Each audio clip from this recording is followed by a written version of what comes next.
마가복음서는 예수님의 공생애를 다뤘는데 강조점이 좀 달라요.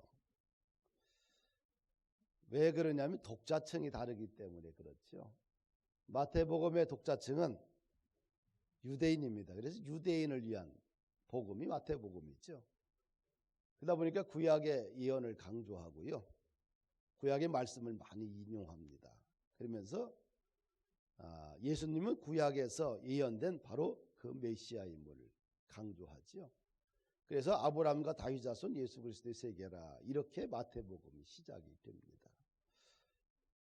유대인을 위한 복음이기 때문에 교훈이 굉장히 강조되고 있죠. 그래서 산상수훈 이런 거 다 교훈들이 굉장히 많이 들어 있습니다.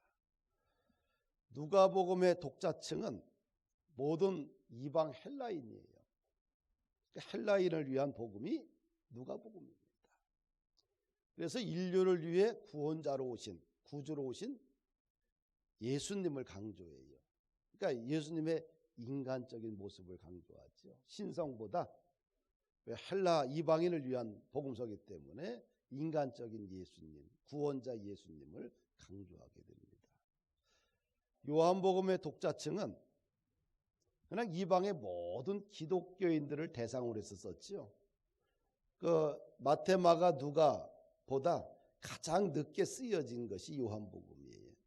그래서 이 마태, 마가, 누가를 공간복음서라고 하는데, 이 공간복음서를 신학적으로 재해석한 것이 바로 요한복음이지요. 그래서 요한복음에서 특별히 강조하는 것은 예수 그리스도의 신성을 강조합니다. 신성을. 왜냐하면 당시에 영주주의자들, 이단들이 있었는데, 이들은 예수님이 구원자인데 어떻게 사람의 몸으로 올 수 있겠느냐. 그래서 인간은 예수님의 신성만 강조하고 예수님의 인성을 부인했어요. 그래서 이런 헛된 논리와 이단들을, 논리를 무너뜨리기 위해서 요한복음 신학적인 것을 강조했고요. 그래서 예수님이 곧 완전한 인간이면서 완전한 신이라는 것을 부각을 시키고 있지요. 그럼 마가복음은, 오늘 우리가 텍스트 이 마가복음의 독자층은 로마인을 위한 복음서지요. 로마에서 예수 믿고 있는, 환난받고 있는, 핍박받고 있는 로마 그리스도인을 위해서 쓴 것이 마가복음서입니다. 그래서 굉장히 간결해요. 왜? 핍박받고 있고 환난받고 있는데 교훈이 통하지 않지요. 지금 죽어가고 있는데. 그래서 우리의 구원자 예수님도 고난을 받으셨다. 그래서 로마에서 핍박받고 있는 그리스도인들을 위로하기 위해서 이 마가복음은 고난에 집중하고 있어요. 마가복음이 16장인데 그중에 3분의 1이 10장 이후부터는 예수님의 고난에 초점을 맞춰서 쓰여져 있는 것을 봅니다. 오늘 우리가 읽었던 이 본문은 이 마가복음을 읽었는데, 이 마가복음은 특별히 예수님의 삶 자체가 고난이었음을 우리에게 보여주는데, 그럼 예수님의 고난은 어떤 고난이었느냐? 하나님이 인간이 되신 것이 고난이죠.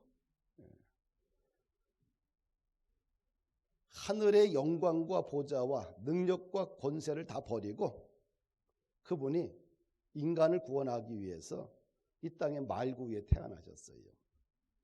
거룩하고 존귀한 분이 낮아져서 오신 거죠. 그것이 고난입니다. 신적인 분이 인간이 된 것, 이것이 고난 아니겠어요? 또 예수님의 고난은 어떤 고난이냐면 부유하신 분이 가난하게 되신 것이 고난입니다. 예수님은 왜 하나님입니다. 만물을 창조하신 분이잖아요. 그래서 능력이 하나님 아니겠어요? 그런데 예수님의 삶을 보게 되면 자신이 말 한마디로 모든 것을 창조했던 이 세상의 주인인데도 불구하고 그가 이 땅의 인간의 모습으로 내려왔을 때는 자신의 하늘의 권세와 부유함을 다 버리고 가장 가난한 모습으로 오셨어요. 가난한 목수의 아들로 태어나고요. 형제들이 많아서 늘 일해야 했고요. 그래서 그의 삶을 보면 늘 가난하고 불쌍하고 병들고 소외되고 마음의 상처를 받고 이런 사람들 위로하고 치료하고, 또 예수님은 자신이 머리 둘 집도 없다고 이야기하셨어요. 참으로 가난하게 사셨죠. 이 땅에 살면서 부자로 살다가 가난하게 되면 그것이 얼마나 큰 고통인지를 알게 돼요. 그냥 가난하게 살면 그 고통이 좀 덜한데, 부자로 살다가 모든 것을 누리다가 정말 뚝 떨어져서 가난하게 살게 되면 적응하기 참 힘들어요. 그들이 누렸던 모든 것을 다 내려놔야 된다는 것, 이거 쉬운 것이 아닙니다. 엄청난 고난이에요. 그러면 왜 부유하신 주님이 이렇게 가난하게 사셨느냐? 모든 믿는 자에게, 인류에게 희망을 주기 위해서예요. 할렐루야. 세 번째, 주님의 최후의 고난은 스스로 십자가를 선택한 고난이죠. 왜 십자가를 선택했느냐? 세상 모든 사람들 하나도 잃어버리지 않기 위해서 그가 마지막 결단하고 스스로 선택한 것이 십자가의 길이었습니다. 그럼 이 십자가 속에 길들여 있는 고난을 우리가 오늘 본문에 나와 있는데, 그 십자가의 그 과정 속에서 예수님이 겪었던 고난들을 우리가 끄집어내면서 묵상하면서 우리도 좀 은혜를 받기를 원합니다. 첫째로, 다른 사람의 만족을 채워주기 위해서 버려진 고난이었죠. 이 십자가는 다른 사람의 만족을 위해서 다른 사람의 만족을 채워주기 위해서 버려진 고난이었다. 15절 말씀을 보면 빌라도가 무리에게 만족을 주고자 하여 바라바는 놓아주고 예수는 채찍질하고 십자가에 못 박히게 넘겨주니라. 빌라도가 예수님을 재판하면서 예수님에게 죄를 찾지 못했어요. 그 죄를 발견하지 못했지만 재판을 끝냈습니다. 단지 뭐예요? 무리들에게 만족을 주기 위해서 죄가 없지만 예수님을 십자가에 못 박아 죽이라. 오늘 본문 11절과 14절에 보면 예수님을 십자가에 죽이는 과정에서 참여한 무리들이 나오는데, 대제사장과 장로와 서기관들이 모여서 예수를 죽이고자 의논합니다. 그리고 대제사장들이 무리를 충동합니다. 예수를 십자가에 못 박아 죽으라, 못 박게 하라, 이렇게 소리치라고 무리들을 충동을 해요. 선동을 합니다. 그리고 백성들은 자신들이 무슨 짓을 하는지 전혀 모른 채 예수를 십자가에 못 박아 죽이라, 죽이라 외쳐요. 그 결과 빌라도는 무리에게 만족을 주고자 십자가에 채찍질하고 십자가에 못 박게 예수님을 내어주는 것을 보게 됩니다. 여기에는 뭐가 없어요? 정의가 없지요. 예수님을 십자가에 못 박는 그 과정에서 보면은 정의도 없고 양심의 가책도 없고 진리의 호소도 없고 하나님을 두려워하지도 않고요. 오직 만족을 위해서, 자신들의 만족을 위해서 주님을 십자가에 내던져 버리는 것을 보게 됩니다.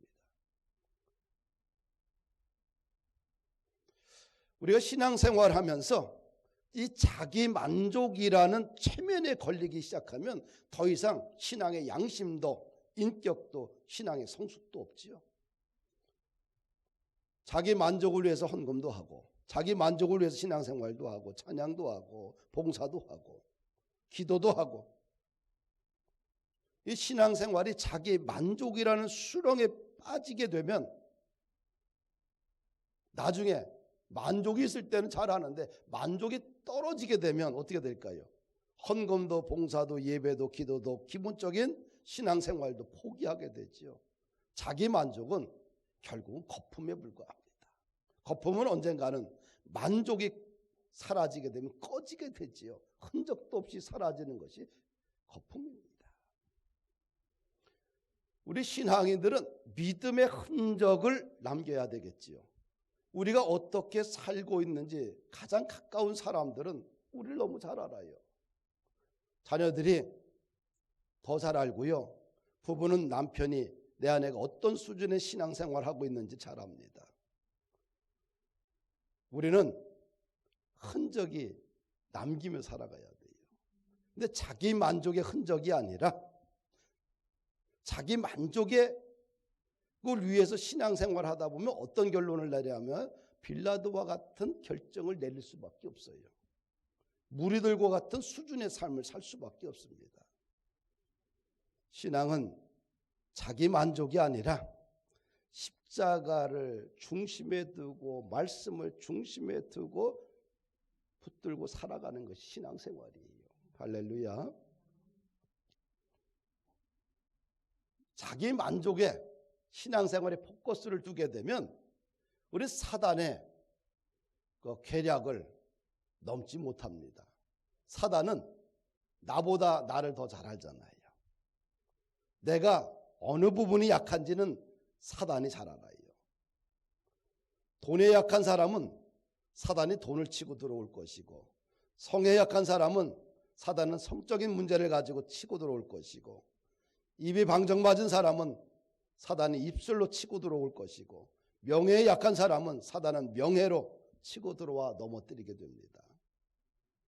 빌라도가 사단의 앞잡이가 되었잖아요. 얼마나 불쌍한 인생이에요. 빌라도는 예수님을 죽인 인물 역사의 기록 속에 영원히 남겨진 불쌍하고 가련한 인생이 되고 말았지요. 그래서 우리 신앙생활 할 때는 늘 자기 점검이 좀 필요해요. 내 만족인지 내 기분인지 내 생각인지를 수시로 점검해야 돼요. 말씀을 붙들고 점검해야 됩니다. 당이 높은 사람이 살기 위해서는 당 수치를 늘 체크하잖아요. 마찬가지로 우리가 믿음대로 살기 위해서 늘 신앙을 체크하고 살아야 됩니다. 신앙생활하면서 우리는 감정이라는 것에 굉장히 치중해 살아요. 이 감정이라는 함정에 빠지게 되면 어떻게 돼요? 어린아이의 수준의 신앙생활을 하게 돼요. 그러나 사도 요한이 뭐라 그래요? 어린아이가 아니라 청소년을 지나서 어른이 되는 신앙생활을 살라고 하잖아요. 할렐루야. 그래서 예수 그리스도의 장성한 분량까지 우리가 좀 성장해 가야 돼요. 성장하면 자기의 만족이라는, 자기의 감정이라는, 자기라는 틀에서 벗어나서 예수님이 우리에게 주신 십자가의 길을 걸어갈 수가 있어요. 헌신의 강도가 다르고요. 주님 앞에 드리는 봉사의 깊이가 달라지고요. 예배의 품격이 달라져요. 할렐루야. 십자가를 지는 과정 속에서 예수님이 경험한 고난은 어떤 고난이냐면 채찍에 맞으셨어요. 예수님을 이제 죽이려고 혈안이 되었는데요. 목요일 밤에 잡아서 새벽에 이제 재판을 끝내게 됩니다. 그 과정이 7번의 재판 과정이 있어요. 그 짧은 시간 동안에 왔다 갔다 하면서 7번의 재판을 하는데, 안나스의 집에서 대제사장의 집으로, 빌라도에게로, 헤롯에게로, 다시 빌라도에게로, 이 왔다 갔다 하는 과정이 하룻밤에 7번 재판을 해요. 아무리 군사 재판이 있다 할지라도 몇 시간 만에 7번 재판해서 죄인으로 확정하는 경우가 어디 있겠어요? 인류에 예수님밖에 없을 거예요. 빌라도가 몇 시간 만에 7번의 그 왔다 갔다 하는 재판 과정 속에서 마지막 종집을 찍어요. 채찍질하라. 그리고 십자가에 못 박아라. 이렇게 판결을 내립니다. 죄가 전혀 없는 예수님이 죄인으로 선고받은 것이죠. 그런데 재미있는 것은 뭡니까? 주님은 변명하지 않았어요. 그렇죠? 자신의 정당성을 말하지 않았고요. 누구 하나 예수님이 죄가 없다고 변호한 사람도 아무도 없었지요. 예수님을 변호해야 될 제자들은 다 도망가고 말았고요. 단지 정치적인 죄목으로 징역이 아니라 사형 판결을 받은 겁니다. 예수님은 죽을 죄인이기 때문에 매를 맞아도 된다고 채찍질하라고 명령을 내렸지요. 채찍질 자체가 얼마나 무서운 형벌입니까? 채찍에 채찍은 가죽끈으로 만들잖아요. 가죽 끝에는 동물의 뼈나 납덩이를 달게 됩니다. 로마의 힘센 군인이 사람을 묶어놓고 나서 그걸 휘둘리게 되면 그것이 채찍이 돌아가면서 몸에 팍 박히게 되죠. 있는 힘껏 잡아당기게 되면 살들이 뚝뚝뚝뚝 떨어져 나가는 것이 이 채찍질입니다. 근데 예수님은 39차례 채찍을 당했지요. 그래서 채찍질은 죽음의 전주곡이다 이렇게 이야기합니다. 채찍질 자체가 고난이고 공포고 그것은 무시무시한 형벌이죠.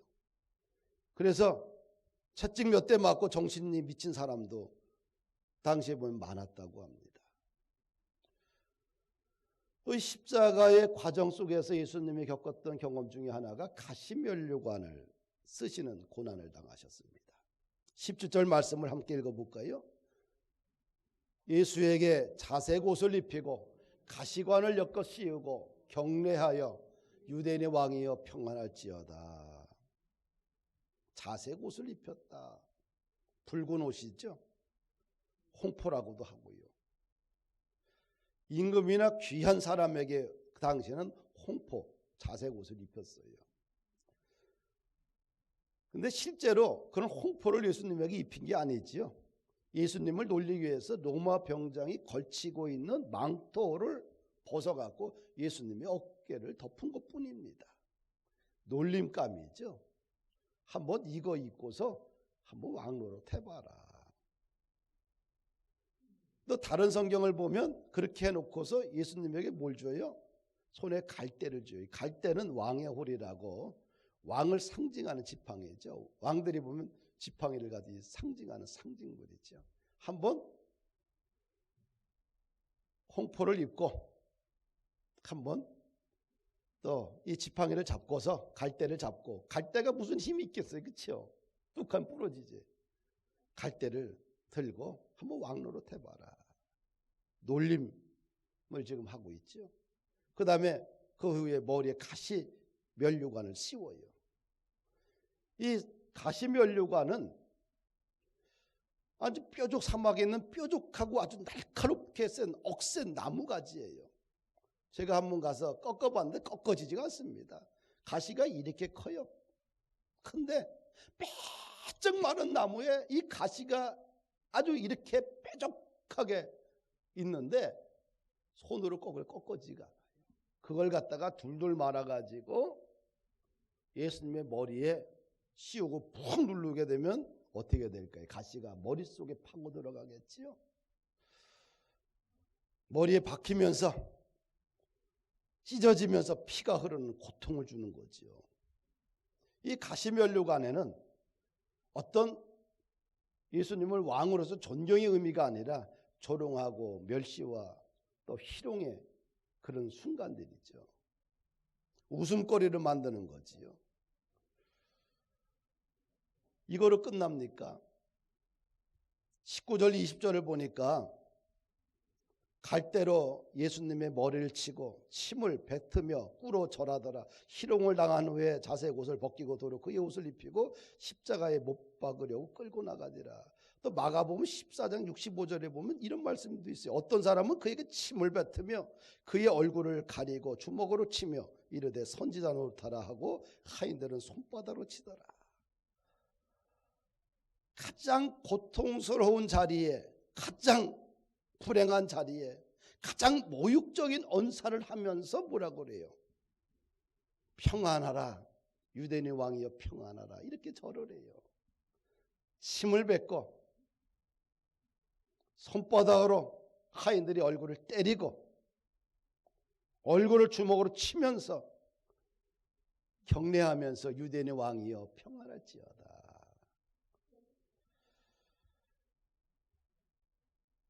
선전하 노릇하라는 거지요. 모욕을 주는 것이죠. 그런 고통을 예수님이 받았어요. 이것은 예수님의 존재 자체를 부인하는 거지요. 예수님의 신성을 부인하고 이스라엘 구원자로 오신 메시아를 부인하는 행위들이죠. 예수님 그리스도께서 공생의 3년 6개월 동안 그가 무리들을 향해서 얼마나 애쓰고 수고했던 모든 사역들을 부인하는 거지요. 예수님이 사람들에게 모욕을 당할 행동을 했습니까? 하다못해 하인들이 예수님의 얼굴을 뺨으로 칠 정도로 그렇게 하찮은 일을 했습니까? 그는 고난당하는 사람들과 함께 있었고 마음의 상처를 받은 영혼들과 함께 했었고 세상에 억눌리는 사람들을 끌어안았고 위로했고 치료해 주셨어요. 할렐루야. 예수님의 마지막 이 십자가의 과정은 철저하게 예수님을 농락하지요. 그의 사역 자체가 너는 가짜다. 한마디로 너는 위선 덩어리다. 너는 허위다. 인격을 모독하고 짓밟는 그런 고난을 그가 당하고 있는 거지요. 예수님의 가장 큰 고통은 자신의 존재가 인정받지 못했을 때 가장 큰 고통을 느끼지 않았을까? 만약에 부모인데 자녀들이 부모를 부인합니다. 부모의 존재를 인정하지 않아요. 남편은 아내를, 아내는 남편을 인정하지 않습니다. 그랬을 때 배반감이라는 상실감에 빠지게 되죠. 그 고통이 얼마나 클까요? 인정받지 못했을 때, 나의 존재가 철저하게 무시당했을 때, 그때 우리는 큰 고통을 마음에 갖게 되는 거지요.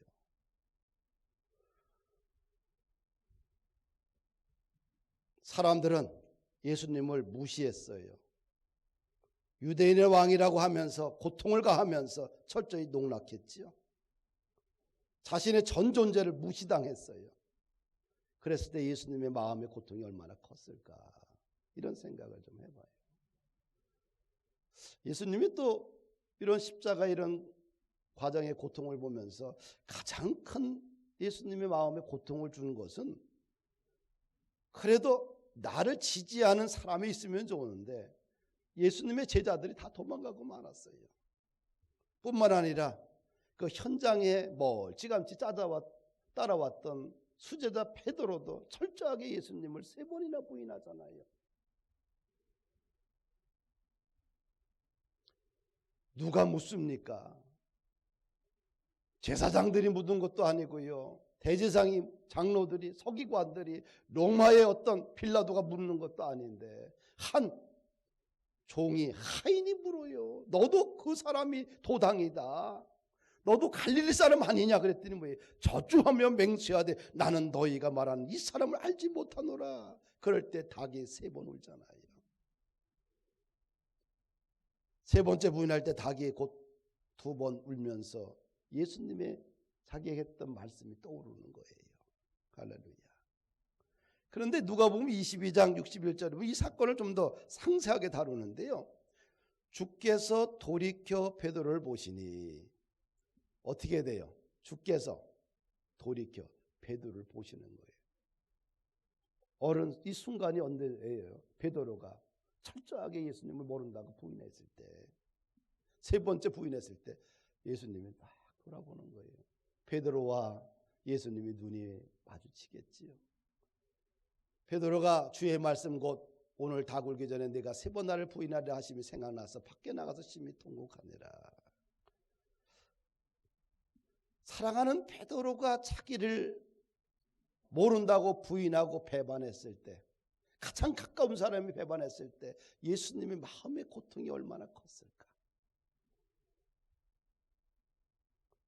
제자들은 어떤 제자들이 3년간 예수님께서 선택하시고 함께 동거동락하며 그들을 훈련시키고 자신의 전부를 들여 사랑했던 사람들이에요.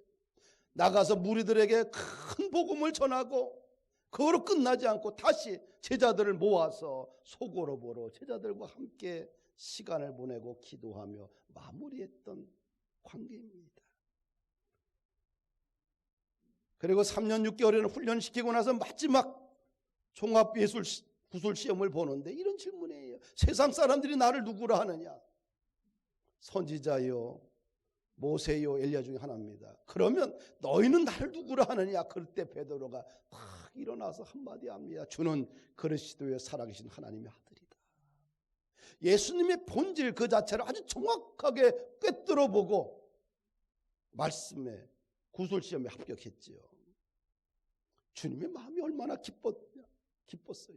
그래서 베드로를 칭찬하는데 엄청난 칭찬을 해요. 마태복음 16장 17절과 19절 말씀을 보니까 주님이 얼마나 기쁜지 베드로를 칭찬하는 말이 너무 멋있어요. 바요나 시몬아 내가 복이 있도다.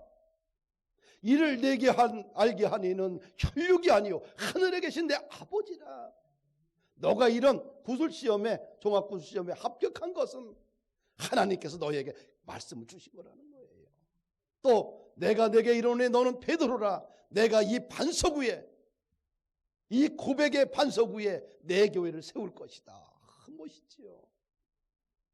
그 다음에 보면은 음부의 권세가 이기지 못하리라.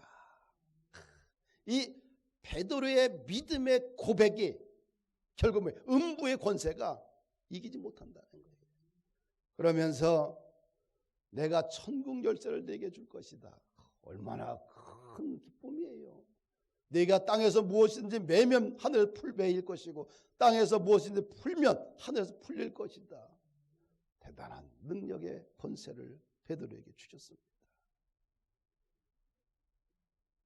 그런데 십자가의 그 과정 속에서 베드로가 고난의 현장에 있었을 때 3번이나 예수님을 부인해요. 예수님은 이랬을 거예요. 눈이 마주칠 때, 아 베드로야 정말 너도 정말 그렇게 생각하니?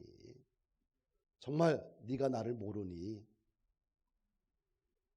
가장 가까운 사람에게 배반당했을 때 예수님의 마음의 고통이 얼마나 컸을까?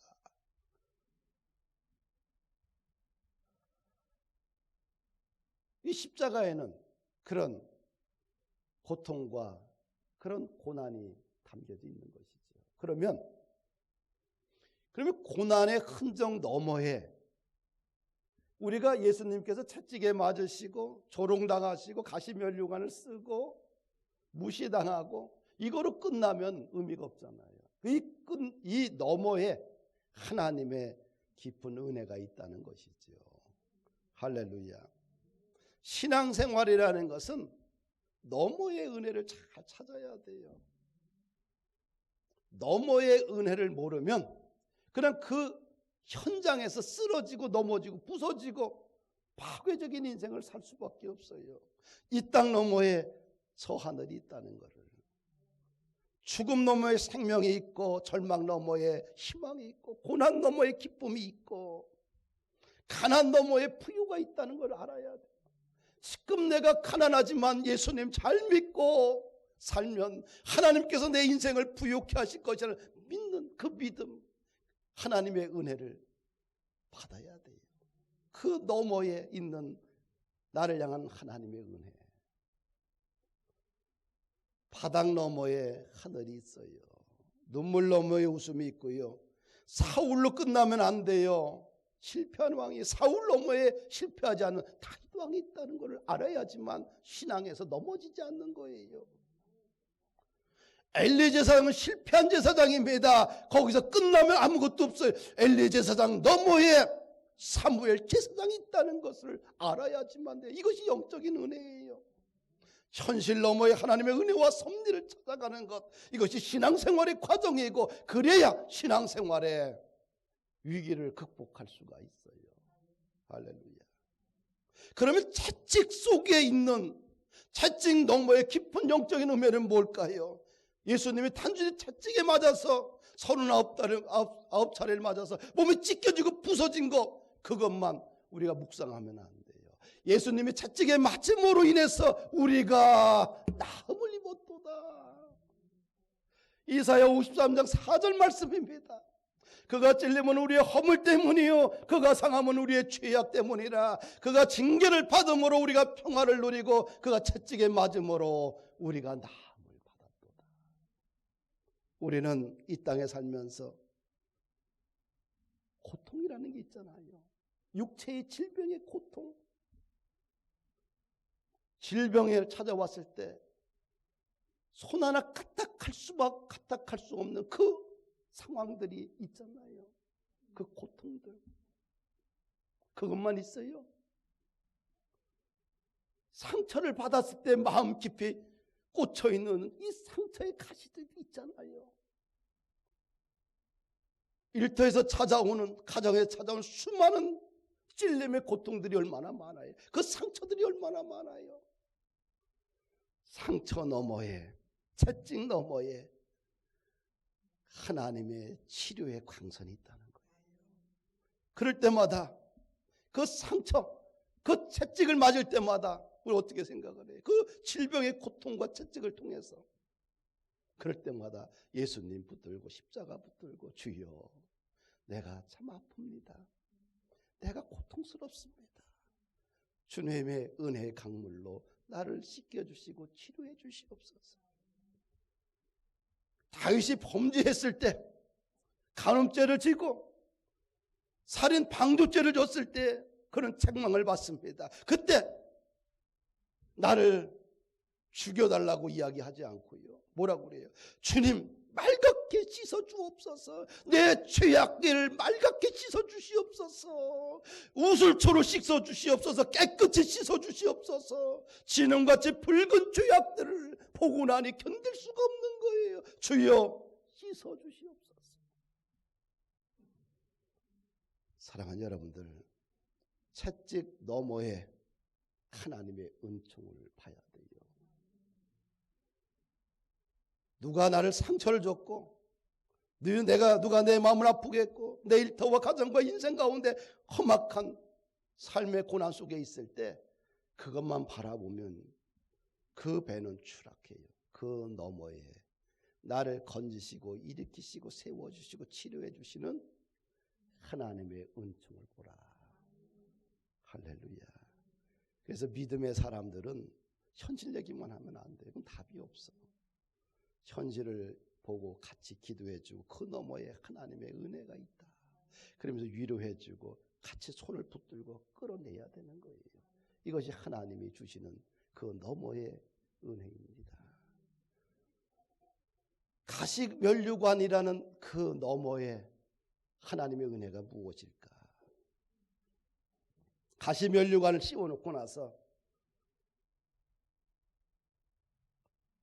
때리고 이 고통스러운 그 아픔이 있는데 때립니다. 또 침을 뱉습니다. 그 얼굴에. 그리고 주먹으로 칩니다. 망토로 그의 얼굴을 가려놓고 치는 거예요. 얼마나 불안하고 끔찍하고 고통스럽겠어요. 그러면서 경례하며 절하면서 유대인의 왕이여 평안하라 조롱이지요. 사람들은 비웃고 조롱했습니다. 그렇지만 우리는 뭘 봐야 돼요? 그분이 겸손의 왕이기 때문에. 그는 가시면류관을 쓰면서 온갖 조롱과 비웃음을 당했지만 그러나 그거로 끝나면 안 되잖아요. 그 너머에 우리는 뭘 봐야 돼? 하나님의 은혜를 봐야 돼. 야, 그분이 진정한 나의 구원자고 평화의 왕이고 구주시구나. 그러면 만왕의 왕인 그분을 바라보면서 가시면류관 속에 고통 속에 있는 그 예수님을 바라보면서 나는 주여 나의 교만과 어리석음과 욕심을 내려놓고 그 속에 있는 영적인 의미를 찾아가야 되지 않아요. 그분이 왕이시면 나는 섬기는 종이 돼야 되겠고요. 그분이 내 집의 왕이시면 우리의 집은 초가 삼칸이라 할지라도 궁궐이 되는 거지요. 그분이 왕이시면 십자가도 영광이 되고요. 그분이 왕이시면 채찍도 치료가 되고요.